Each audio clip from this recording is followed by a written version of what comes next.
Hello friends, कैसे हैं आप सब। उम्मीद है आप सब अच्छे होंगे और अपने एग्ज़ाम के प्रिपरेशन में लग गए होंगे, क्योंकि आप सबको पता है कि एग्ज़ाम का डेट ऑफिशियली अनाउंस हो चुका है। सबसे पहले मैं बात कर लेती हूँ एग्ज़ाम के डेट के बारे में। आज ही बीपीएससी के चेयरमैन सर आकर उन्होंने बताया कि टीआरई 3.0 आयोग द्वारा 7 मार्च से 17 मार्च तक लिया जाएगा, जिसका फॉर्म फिलअप 10 फरवरी से 23 फरवरी तक होगा। और टीआरई 4.0 जो है उसको अगस्त में कंटिन्यू। मुझे पता है आप सब काफ़ी टेंशन में होंगे कि इतने कम समय में कैसे प्रिपरेशन को किया जाए। सबसे पहली बात तो ये है कि मन को शांत रखिए। जितना प्रिपरेशन हो चुका है उसको बार बार रिवीजन कीजिए और बहुत ज़्यादा करने के चक्कर में मत पड़िए, क्योंकि सबके पास समय कमी है, लिमिटेड टाइम है। तो उसी को कैसे इस्तेमाल करना है, बस उसके बारे में सोचना है कि कैसे मैं उसको अच्छे से अच्छे जाकर एग्ज़ाम में जितनी भी नॉलेज है उस हिसाब से क्वेश्चन को सॉल्व कर पाऊँ। तो उसके लिए आपको क्वेश्चन प्रैक्टिस करना पड़ेगा। मेरी सीरीज़ भी आगे आ रही है जिसमें मैं आपको क्वेश्चन प्रैक्टिस करवाऊँगी, ठीक है। क्वेश्चन प्रैक्टिस करवाने से पहले मैंने सोचा कि आपको सिलेबस के बारे में बता दिया जाए। सबसे पहले सिलेबस इम्पॉर्टेंट है। तो देखिए, जो पीजीटी इकोनॉमिक्स का एग्ज़ाम है उसमें 3 पेपर अंक आपका होगा। फर्स्ट पेपर जो होगा वो 30 मार्क्स का होगा, ठीक है। उसमें इंग्लिश के क्वेश्चन होंगे पार्ट फर्स्ट में, और सेकंड में हिंदी के क्वेश्चन होंगे। ये बस क्वालिफाइंग है, ठीक है। आपको क्वालिफाई करना है, जो 30 नंबर के क्वेश्चन होंगे। उसके बाद आता है आपको पार्ट सेकंड, जिसमें जनरल स्टडी होगा। इसमें पूछे जाएंगे कि मैथ्स जो पूछे जाएंगे, मैथ के 4-5 क्वेश्चन रहते हैं। उसके बाद आपको जनरल अवेयरनेस के क्वेश्चन रहेंगे, general science, Indian national movements और ज्योग्राफी। तो ये 4 जो हैं टॉपिक, इसको आपको स्टडी करना है। इसमें बहुत डीप में नहीं जाना है, क्योंकि आप सबको पता है कि टाइम लिमिटेड है और जो हमारा जीके जीएस है उसका एरिया बहुत ब्रॉड है। तो आपको मेन फोकस करना है अपने सब्जेक्ट के ऊपर। तो आपका जो सब्जेक्ट है ना, थर्ड पार्ट में, उससे आपको 80 क्वेश्चन आएंगे और उसी पे आपको मेन फोकस करना है, ठीक है, ताकि आप एग्ज़ाम को क्वालिफाई कर पाओ।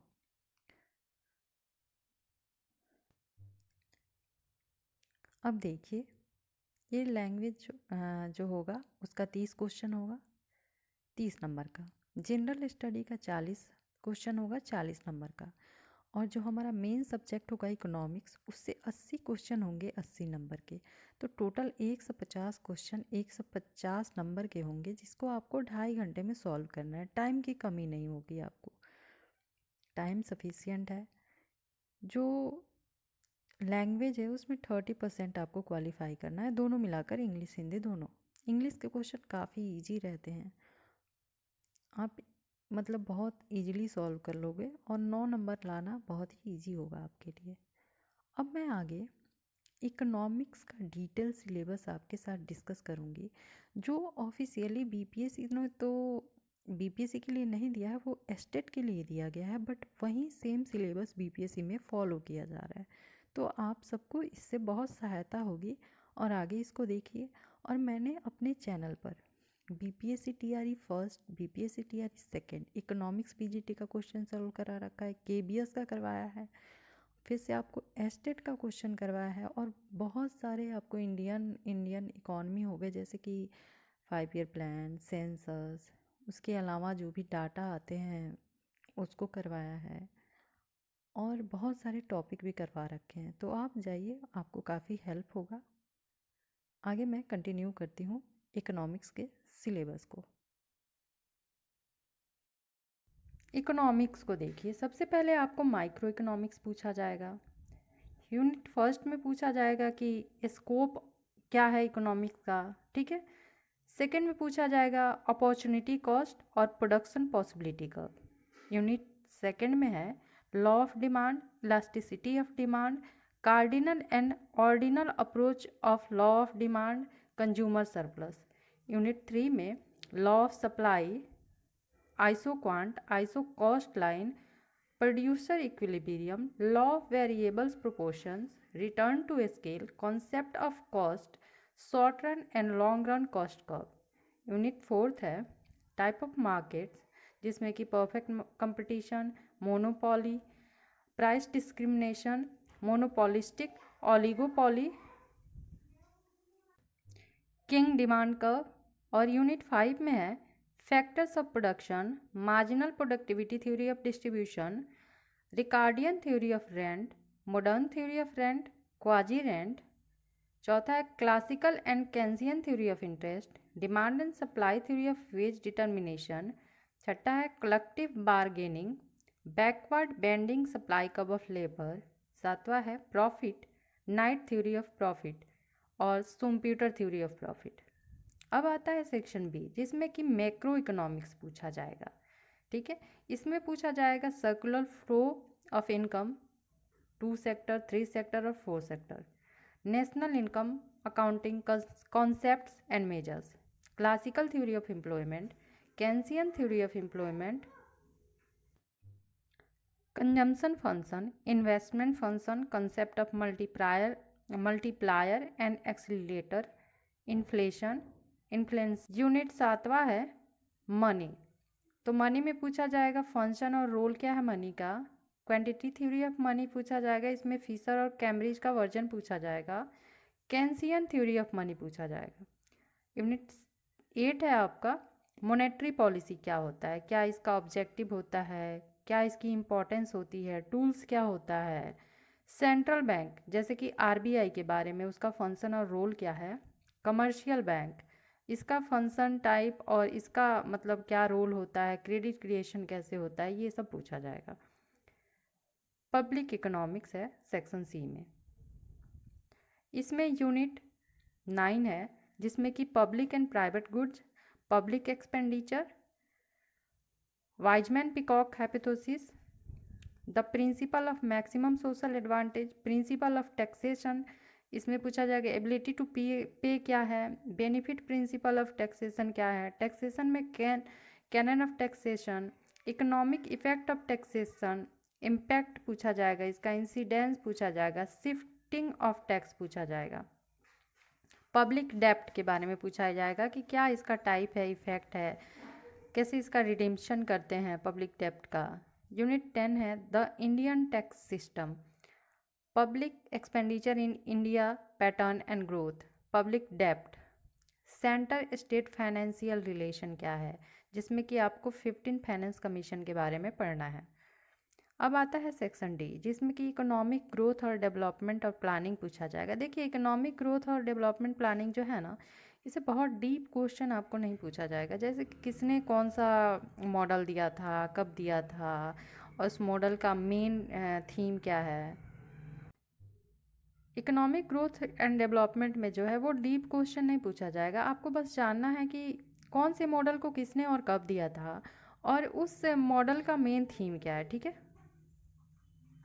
जैसे कि concept of economic development and under development, environment and substantial development के बारे में पढ़ना है आपको।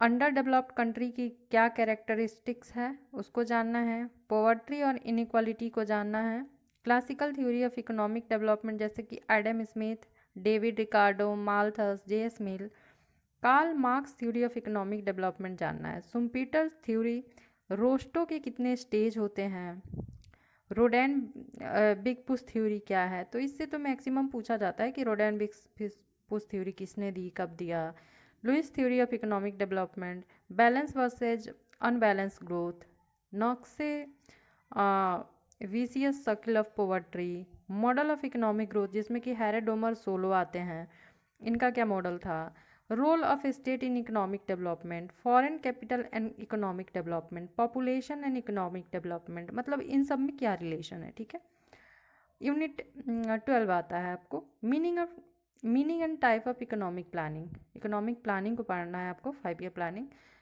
सेंट्रलाइज्ड एंड डिसेंट्रलाइज्ड प्लानिंग क्या होता है, इसको जानना है। Planning by direction, planning by inducement, growth model in economic planning, ठीक है, ये जानना है। अब सेक्शन ई आता है जिसमें देखना है कि इंटरनेशनल इकोनॉमिक्स क्या है। यूनिट 13 है, थ्योरी ऑफ इंटरनेशनल ट्रेड। ये सबसे इजी पार्ट होगा आपका। इसमें ज़्यादा से ज़्यादा पूछ लिया जाता है ना कि अब्सोल्यूट कॉस्ट एडवांटेज किसने और कब दिया था, ठीक है। वैसे ही कंपैरेटिव के बारे में, हेक्सर-ओलिन थ्योरी के बारे में बहुत ज़्यादा डीप क्वेश्चन नहीं पूछा जाएगा, तो बहुत डीप स्टडी करने की कोई ज़रूरत नहीं है। बैलेंस ऑफ पेमेंट क्या है, कैसे इक्विलिब्रियम में आता है, कैसे डिसइक्विलिब्रियम होता है, कैसे उसको ठीक किया जाता है डिसइक्विलिब्रियम को। कॉन्सेप्ट ऑफ ट्रेड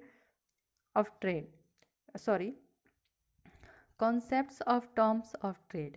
उसके बाद है गेन्स फ्रॉम ट्रेड्स। हाँ, ये ज़रूर पढ़ लीजिएगा, IMF, IBRD, WTO, ये मोस्ट इम्पॉर्टेंट है। अब आता है सेक्शन F, जिसमें कि इंडियन इकोनॉमिक डेवलपमेंट के बारे में जानना है। तो फीचर क्या है इंडियन इकोनॉमी के, स्ट्रक्चरल चेंजेस क्या हुई है इंडियन इकोनॉमी में, और इंडियन एग्रीकल्चर का रोल क्या है, क्या प्रॉब्लम्स है, ये सब जानना है। ग्रीन रेवोल्यूशन क्या है, इसमें क्या मेजर चेंजेज हुए थे, उनको देखना है। इंडियन इंडस्ट्री, इसमें है कि इंडियन इंडस्ट्री, जैसे कि industrial growth in pre and post economic reforms क्या है, problem and prospectus of micro small and medium enterprises क्या है, ये भी MSME बहुत इंपॉर्टेंट है, ठीक है। Service sector in India, transport और कम्युनिकेशन कैसा है। यूनिट 15। इससे पहले मैं आपको बताऊं कि मैंने पिछला जो हुआ था एस्टेट बिहार में इकोनॉमिक्स का, उसका क्वेश्चन सॉल्व करवा रखा है अपने इसी KT इकोनॉमिक्स चैनल पर, ठीक है। और मैं इसी में आपको ना टेलीग्राम चैनल का लिंक दे दूंगी कमेंट बॉक्स में। आपको कोई भी PDF चाहिए बिहार के एग्जामिनेशन से रिलेटेड या KBS NBS किसी भी एग्जामिनेशन से रिलेटेड, तो आप मेरे टेलीग्राम चैनल से जुड़िए और वहाँ आपको PDF मिल जाएंगे। यूनिट 15, जिसमें पढ़ना है कि human development in India, demographic feature, health, education, poverty and unemployment in India, demographic dividend and skill development, और development policies in India. 5 year plan पढ़ना है, नीति आयोग क्या है उसके बारे में। यूनिट 16 है आपको, जिसमें जानना है कि बिहार की इकॉनमी कैसे है, ठीक है। इसमें मेनली आपको क्वेश्चन पूछा जाएगा बिहार की इकोनॉमी सर्वे और बिहार के बजट से, ठीक है, उसको आप एकदम रट्टा मार लेंगे। अब आता है सेक्शन G, जिसमें कि पूछा जाता है क्वांटिटेटिव मेथड्स। इसमें यूनिट आपको 17 हो गया। Measure of central tendency, measure of dispersion, correlation and regression, index number, simple differentiation and integration, maxima and minima, application of mathematics in economics.